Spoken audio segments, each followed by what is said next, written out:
창세기 12장입니다.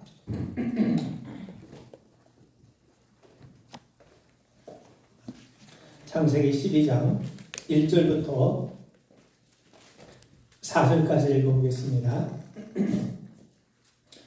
여호와께서 아브라함에게 이르시되 너는 너의 고향과 친척과 아버지 집을 떠나 내가 네게 보여줄 땅으로 가라. 내가 너로 큰 민족을 이루고 네게 복을 주어 네 이름을 창대하게 하리니 너는 복이 될지라.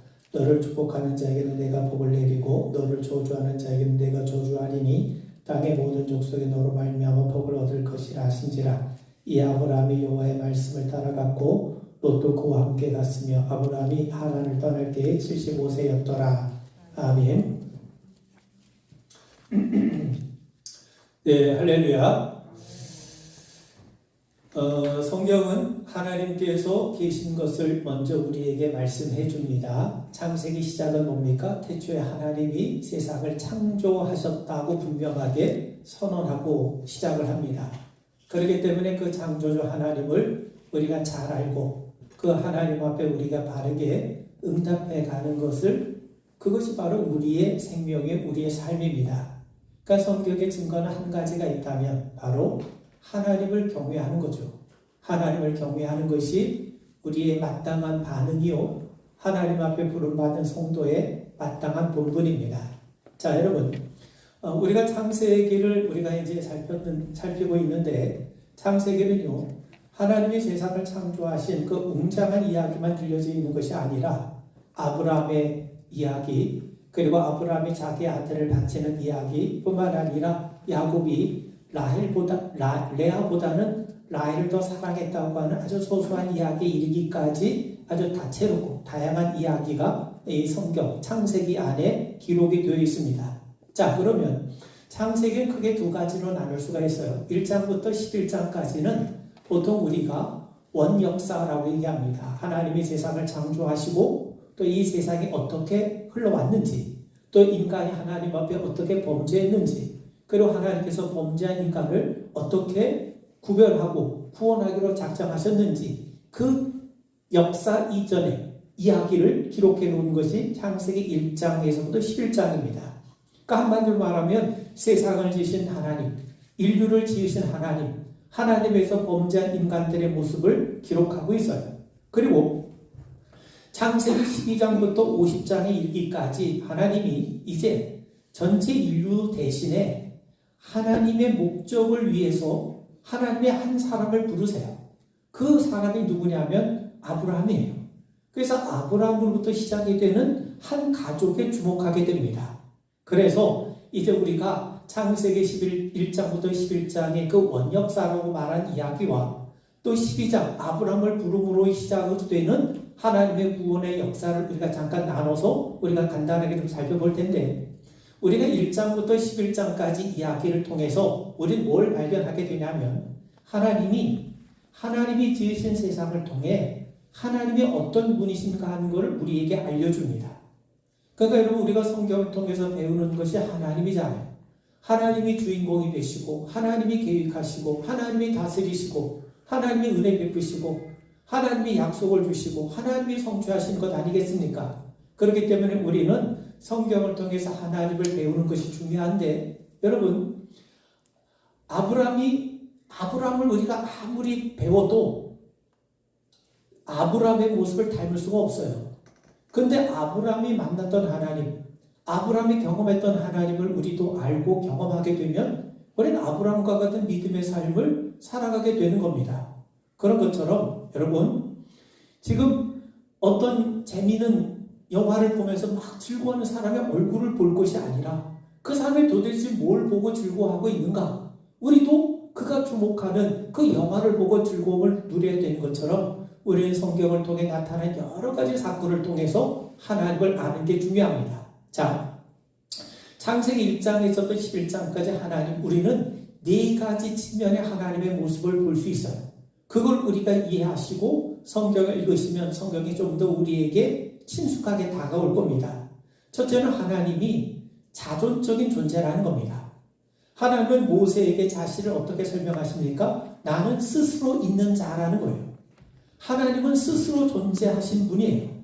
하나님이 스스로 존재하신다는 말은 뭡니까?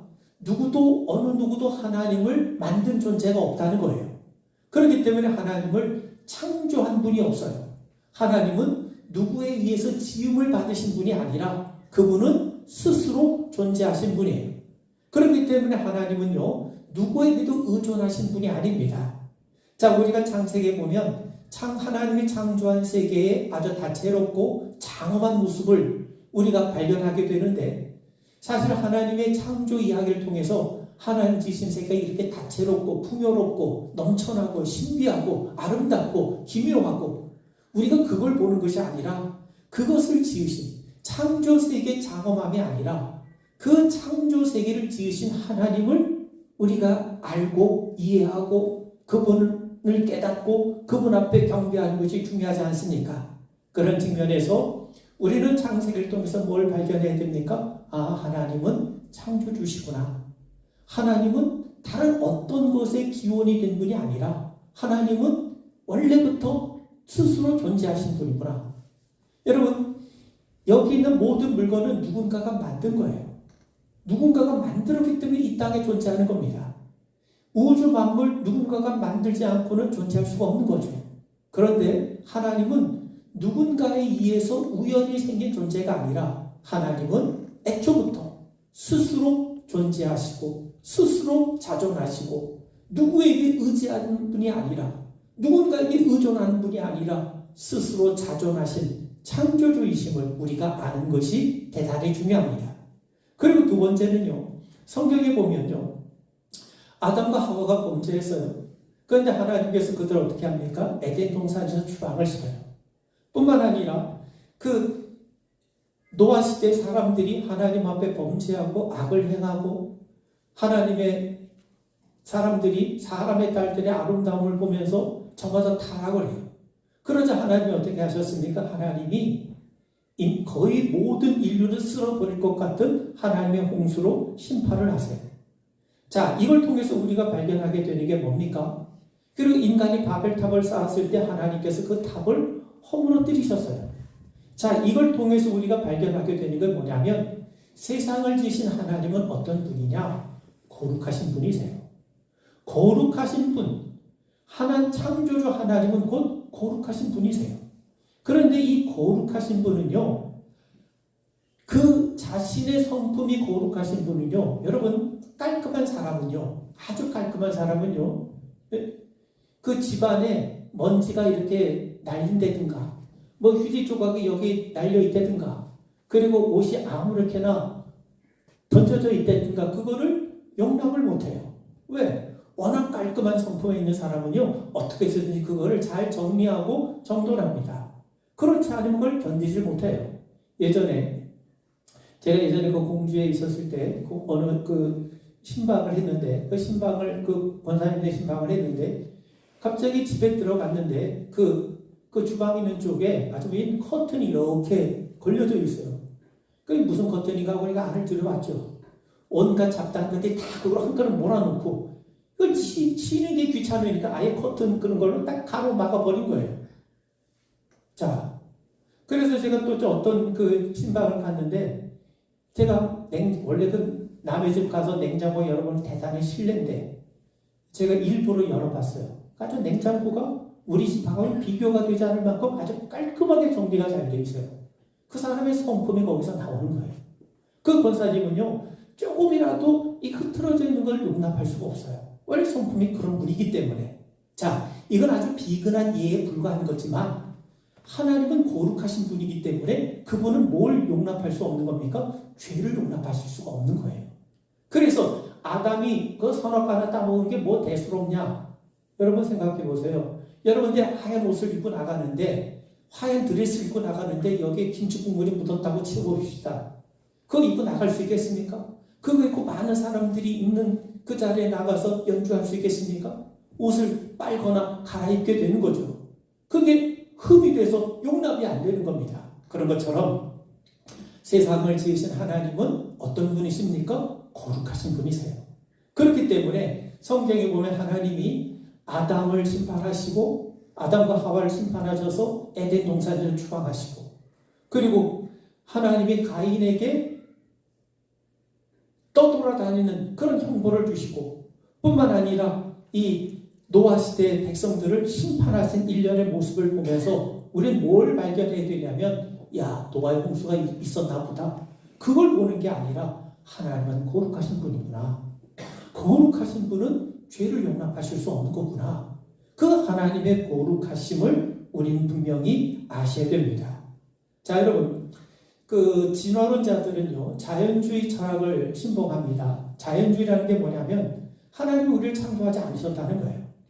우리는 자연의 현상으로 이렇게 어떻게 우연의 과정을 통해서 만들어졌다는 겁니다. 자, 그런데 성경은 우리에게 뭐라고 말씀합니까? 인간은 분명히 하나님이 당신의 형상으로 우리를 만드셨어요. 우리가 창조된 목적이 있고 의미가 있는 겁니다. 하나님이 우리를 진화론자가 얘기하는 것처럼 우리는 자연적으로 우연히 생긴 존재가 아닙니다. 자, 우리는 하나님이 의도를 가지시고 목적을 가지시고 만드신 존재예요. 그렇기 때문에 하나님의 목적에 어긋날 때, 하나님의 뜻에 어긋날 때 하나님은 하나님의 거룩하심 때문에 안타까워하실 수밖에 없고 괴로우실 수밖에 없고, 그렇기 때문에 여러분, 내가 도자기를 구웠는데 그 도자기가 마음에 들지 않으면 어떻게 합니까? 깨뜨리고 다시 도자기를 붓지 않습니까? 그런 것처럼 하나님은 거룩하신 분이기 때문에 죄에 대해서 심판하신 분이시구나. 죄의 심판을 보면서 야, 하나님이 어떻게 인간을 그렇게 마구잡이로 심판할 수 있어? 그걸 생각할 것이 아니라 하나님은 창조주시니까 심판하실 수 있는 거고, 주인이실 수 있으니까 심판하실 수 있는 거고, 그분은 거룩하시기 때문에 심판하실 수 있다는 것을 보실 수 있어야 되고 읽으실 수 있어야 됩니다. 그리고 세 번째는요, 그럼에도 불구하고 하나님은 어떤 분이시냐면 자비하신 분이세요. 긍휼이 많으신 분이세요. 자, 보세요. 하나님이 아담을 심판하시고 난 다음에 어떤 약속을 하십니까? 이제 여인의 후손이 와서 그 여자의 후손이 뱀의 머리를 박살을 내겠다는 거죠. 하나님이 노아의 홍수를 통해서 이 땅을 심판하셨음에도 불구하고 하나님이 노아를 기억하셨고 이 땅에 있는 생물을 기억하셔서 홍수를 먹게 하시고 바람을 불어서 이 물기를 없애주시고 뿐만 아니라 하나님의 무지개 언약을 통해서 다시는 이 땅을 홍수와 같은 것으로 심판하지 않으시겠다고 약속하십니다. 자, 그 말은 무슨 말입니까? 하나님은 진노 중에라도 당신의 자비를 잃어버리는 분이 아니시라는 거예요. 그런 의미에서 여러분, 하나님의 죄에 대해서 심판하실 때에도 마구잡이로 우리를 심판하시는 것이 아니라 우리에게 소망의 빛을 던져주세요. 여러분, 부모가 아이가 잘못하면 때로 채찍을 들 때 있지 않습니까? 그 채찍을 들면서 무조건 때리고 징계하는 게 목적이 아니라 그걸 통해서 아이를 더 감싸주고 사랑을 느끼게 하고 아이가 더 잘 자라게 할 수 있는 그런 의도와 목적을 갖고 행하는 것 아닙니까? 그런 것처럼 우리는요, 성경을 통해서 하나님의 심판을 행하지만 심판이 하나님이 우리를 버렸다는 것이 아니라 그 심판 가운데서도 하나님은 뭐를 우리에게 약속합니까? 긍휼을 약속하시고 자비의 손길을 허락해 주세요. 자, 보세요. 아담이 무화과 나무 잎을 가려서 옷을 지어 입었어요. 그런데 하나님이 아담을 내쫓으시긴 했지만 뭘 합니까? 창세기 3장 15절에 나온 것처럼 여자의 후손이 와서 너희들을 유혹한 뱀의 머리를 박살내겠다는 걸 약속해 주실 뿐만 아니라 아담을 그냥 내보내신 것이 아니라 그가 만들어 입었던 나뭇잎으로 만든 그 옷을 다 벗기신 다음에 가죽으로 옷을 입히세요. 자, 여러분, 가죽 옷으로 입혔다는 것은 중요한 의미가 있습니다. 어떤 분들은 이제 아담을 구원하기, 아담에게 옷을 입히기 위해서 어떤 짐승이 희생된 것을 우리에게 말해주는 것이기도 하지만, 전에도 말씀드렸습니다만 옷을 입힌다는 말은요, 상속권을 허락했다는 말이에요. 그래서 탕자가 아버지 집에 왔을 때 제일 먼저 한 게 뭡니까? 그 옷을 벗긴 다음에 집안에 좋은 옷을 입혀줬어요. 그런 의미에서 유대 사람들에게, 이스라엘 사람들에게 고대 근동 사람들에게 옷을 입는다는 것은 상속권을 인정해 준다는 거예요. 그건 결국 무슨 말입니까? 하나님의 아담을 완전히 버리지 않으셨다는 거예요. 하나님께서 옷을 지어 입혀주심으로 너는 이제 앞으로 장차 하나님의 나라에 상속할 수 있는 권리를 하나님께서 완전히 박탈하지 않았다는 겁니다. 그리고 나중에 하나님께서 어떤 옷을 우리에게 입히시나요? 그리스도 예수의 의의 옷을 우리에게 입혀주심으로 우리가 하나님 앞에 의로운 모습으로 나갈 수 있게 된 것 아닙니까? 그런 의미에서 여러분, 우리의 유일한 소망은 하나님의 자비예요. 하나님의 긍휼이에요. 여러분, 긍휼이란 말은요,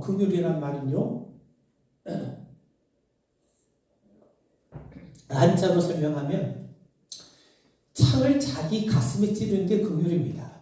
자기 창을 이제 자기의 심장을 찔러서 피를 쏟는 거, 이게 긍휼이에요. 그러니까 여러분, 우리가 남에게 긍휼을 베푸는 거, 그게 쉬운 일이 아니지 않습니까? 어쩌면 내 마음에 창을 꽂는 심정, 그런 아픔이 동반되지 않고 어떻게 우리가 다른 사람에게 긍휼한 마음을 품을 수 있겠습니까? 그런 측면에서 여러분, 하나님의 자비, 하나님의 긍휼이 가장 구체적으로 드러난 자리는 예수님의 십자가입니다. 그래서 예수님의 십자가가 공적인 자리이든 사적인 자리이든 우리의 경배 중심에 있어야 이유가 바로 여기에 있는 겁니다. 하나님이 예수 그리스도의 십자가를 통해서 이루신 것에 대해서, 이루신 그 놀라운 일들이야말로 하나님이 우리를 얼마나 자비하고 긍휼로 대하시는가 하는 것을 알려주는 가장 중요한, 가장 구체적인, 가장 분명한 자리가 되지 않겠습니까? 자, 우리가 창세기 1장부터 11장을 통해서 우리가 하나님이 창조주가 되시고 스스로 존재하시는 분, 스스로 자존하시는 분, 스스로 만족하시는 분이심을 알았어요. 하나님은 뭔가가 부족해서 우리 인간을 만드신 게 아닙니다. 하나님은 차고 흘러넘쳐요. 하나님과 그리스도 예수 성자 하나님과 성령 하나님이, 여러분, 우리 그 주보에 나와 있는 맨 앞에 그 표지, 이 상징이 다름이 아니라 이 동그란 원 같은 게 이렇게 둥글둥글 서로 연결이 되어 있어요. 이건 페리코레시스라고 하는 거예요. 페리코레시스라는 말은 그 중세시대 때 성부, 성자, 성령 삼위 하나님이 함께 역동적으로 행하시는 모습을 표현하는 단어가, 그들이 그 시대에는 다른 어떤 말로 표현할 수가 없어서 원이 돌아가는 아주 역동적인 모습으로 표현을 해준 겁니다. 그냥 동그라미 친 게 아니라 바로 그런 의미를 가지고 있어요. 그런데 성부, 성자, 성령 하나님이 서로 사랑과 교제를 나누시는데 이 사랑이 너무 흘러넘쳐요. 이 흘러넘치는 그 사랑을 우리와 함께 나누시기 위해서 하나님이 우리를 지으신 거예요. 그게 하나님께서 세상을 창조하신 목적이에요. 왜? 하나님의 그 넘치는 사랑을, 그 넘치는 은혜를, 흘러넘치는 것을 우리에게 나눠주기 위해서죠. 하나님이 뭔가 부족해서 우리를 통해서 뭔가를 얻으려고 하는 목적으로 하나님이 우리를 지으셨다면 하나님은 스스로 완전하신 분, 차족하신 분일 수가 없는 거죠. 자, 그런 의미에서 우리는 성경을 통해서 뭘 발견해야 됩니까? 하나님은 스스로 자존하신 분, 스스로 존재하시는 분. 하나님의 원인은 없어요. 하나님은, 세상은 원인이 있죠. 하나님이 지으셨죠. 그러나 하나님은 누구에 의해서 지음받은 존재가 아니라, 여러분, 하나님은 스스로 존재하신 분이세요. 하나님은 창조주세요. 이걸 우리가 배워야 됩니다. 그리고 그 세상을 지으신 하나님은 거룩하신 분이기 때문에 자신의 명예, 자신의 거룩함이 훼손되는 것을 하나님은 용납하실 수가 없는 거예요. 그래서 인간의 죄에 대해서 하나님은 심판하신다는 거예요. 그렇지만 하나님은 그저 무자비한 심판이 아니라 하나님 그 심판 가운데에서도 우리에 대한 자비와 긍휼을 잃어버리지 않으시고 소망을 주신 분이 하나님이세요. 그리고 네 번째는요, 여러분, 하나님의 주권입니다. 하나님은요, 권세를 갖고 계세요. 하나님은 주권자입니다. 우리가 이제 그 출애굽기를 보면 하나님의 주권이 얼마나 분명하게 나타나는지를 우리가 좀 더 자세히 살필 겁니다. 하나님은 거룩하신 분이기 때문에 자신의 이름을 정당화시키고 자신의 이름을 지키는 일을 하나님이 하세요. 우리가 지켜드린 게 아닙니다. 하나님이 당신의 주권, 당신의 명예를 하나님이 지키세요. 자, 여러분, 요한복음에 보면 예수님이 나는 생명을 버리노라. 예수님이 힘이 없어서 잡혀 돌아가신 게 아니라는 거예요. 예수님은 스스로 자신의 생명을 버릴 수 있다고 말씀하세요. 또한 요한복음 19장에 보면요, 이 빌라도가 예수님 앞에 뭐라 그럽니까? 나는 너를 십자가에 매달 권세도 있고 놓아줄 권세도 있다고 얘기하죠. 근데 예수님 뭐라고 말씀합니까? 위에서 그 권세를 너에게 허락해 주지 않았더라면 너는 아무것도 할 수 없었으리라. 그 말은 무슨 말이겠습니까? 세상의 열방의 경계도 정하시고 거지주도 정하시고 왕도 세우신 분이 누구라는 거예요? 하나님이시라는 거예요. 그러니까 예수님은 자신이 죽을 때를 정하셨고 죽는 방법도 정하셨고 구체적인 특징을 정하실 수 있어요. 그 말은 무슨 말입니까? 하나님은 주권대로 행하신다는 거예요. 하나님 외에 어느 누구도 자기 주권대로 자기가 하고 싶은 대로 할 수 있는 존재는 없습니다. 그런 측면에서 우리는 성경을 보면서 창세기를 보면서 그리고 앞으로 요한계시록 이르기까지 성경의 두루두루 이야기를 통해서 야, 하나님이 주권자가 되시는구나. 마치 우리가 출애굽기에 보면 모세가 주인공 같고 이스라엘 백성들이 주인공 같고 다윗이 주인공 같고 베드로가 주인공 같은데 실은 하나님이시구나. 우리가 그것을 발견하게 될 겁니다.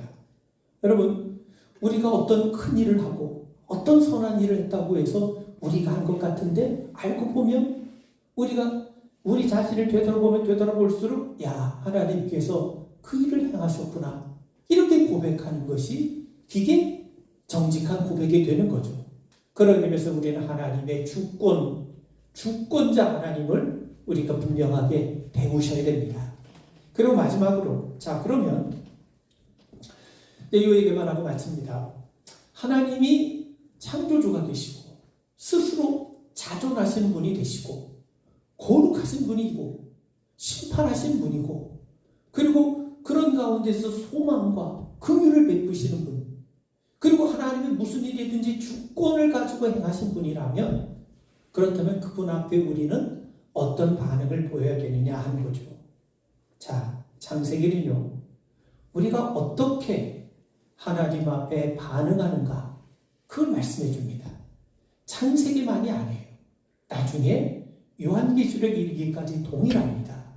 그거 뭐냐? 두 단어로 얘기할 수가 있어요. 한 단어로 얘기하면 믿음이에요.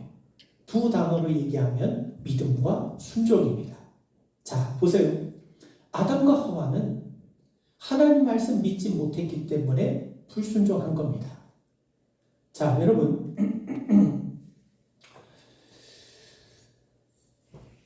가인도 마찬가지고 노아 시대 사람도 마찬가지예요. 자, 생각해 보세요. 하나님이 우리에게 원하시는 것은요, 믿음과 순종입니다. 자, 그러면 우리가 이제 왜 아브라함을 믿음의 조상이라 부르는 이유가 이제 나올 겁니다. 자, 사실 그 창세기 1장부터 11장에 이르기까지 어느 누구도 믿음의 온전한 모습을 보인 사람이 나타나지 않습니다. 자, 한 가지 예를 들어보겠습니다. 창세기 6장을 보세요. 6장에 보시면 노아가 나와요. 노아가 나오는데 노아를 어떻게 설명하고 있냐면 6장 9절을 보면 이것이 노아의 주권이라 노아는 의인이요 당대의 완전한 자라 그는 하나님과 동행하였으며 자, 그런 노아가 어떤 모습을 보였냐면 6장 22절 보세요. 노아가 그와 같이 하여 하나님이 자기 명하신 대로 다 준행하였더라. 그리고 7장 5절에 보면 노아가 여호와께서 자기 명하신 대로 다 준행하였더라. 자, 보세요. 노아가 보인 반응이 뭡니까? 하나님의 말씀에 순종하는 모습이죠. 자, 그런데 노아는요, 노아가 만든 노아의 그 순종은요, 방주 만드는 모습을 통해서 나타냈는데, 사실 여러분, 노아가 의인이라고 불린 것은요, 정말 그가 하나님 앞에 흠이 없는 의인이기 때문에 의인이라고 불린 것이 아니라, 그 당시 사는 사람들이 워낙 악하다 보니까 그 주변에 있는 너무나도 악한 사람들과 비교해 볼 때 상대적으로 좀 흠이 없어 보인 것뿐입니다. 그런데 하나님께서는 그런 노아를 은혜로 부르셔서 방주를 짓게 하셨고 순종하는 모습을 보이게 하셨어요. 근데 나중에 노아가 어떻게 됩니까? 노아도 술에 취하잖아요. 자, 그런 의미에서 여러분, 그러면서 이제 그 바벨 사건도 나오고, 이제 그래서 하나님이 이제 창세기 12장부터 한 사람을 부르기 시작합니다. 한 사람을 부름을 통해서, 아브라함이라고 한 사람을 부름을 통해서 하나님께서 어떻게 하나님 앞에 나올 수 있는지, 어떻게 하나님께서 당신의 백성을 구원하시는지, 그 구원의 역사가 본격적으로 시작이 돼요. 그리고 가장 처음으로 하나님 앞에 믿음이라는 것이 어떤 것인가 하는 것을 구체적으로 끝까지 실행해서 보여준 사람이 바로 아브라함이에요. 그래서 아브라함을 믿음의 조상이라고 부르는 겁니다. 자, 그런 의미에서 이제 우리가 12장부터 50장에 이르기까지 하나님이 아브라함을 통해서, 또 아브라함의 아들 이삭, 야곱, 또 야곱의 12아들들을 통해서 이루어 가시는 족장의 이야기가 펼쳐져 가는데, 그 족장의 이야기 속에서도 하나님은 당신의 거룩함을 드러내시고 당신의 자비를 드러내시고, 그 하나님과 거룩함 앞에 우리 인간이 어떤 반응, 어떤 모습을 취해야 될 거냐, 바로 믿음과 순종이라고 하는 것을 우리에게 가르쳐 줍니다. 그 말씀을 우리가 다음에 계속해서 살피도록 하겠습니다. 우리 기도하시죠. 하나님 아버지, 하나님의 말씀을 통해서 하나님이 어떤 분이신지, 하나님이 참으로 거룩하신 분이고 하나님이 참 자비와 긍휼이 풍성하신 분이요, 하나님이 주권자이심을 기억하게 하시고, 그 하나님 앞에 우리가 믿음으로 순종으로 응답해가는 우리 믿음의 성도들 되게 하여 주시옵소서.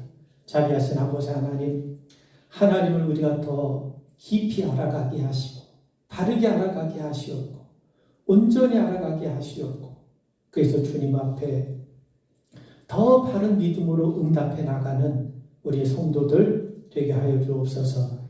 예수님 이름 받들어 간절히 기도하옵나이다. 아멘.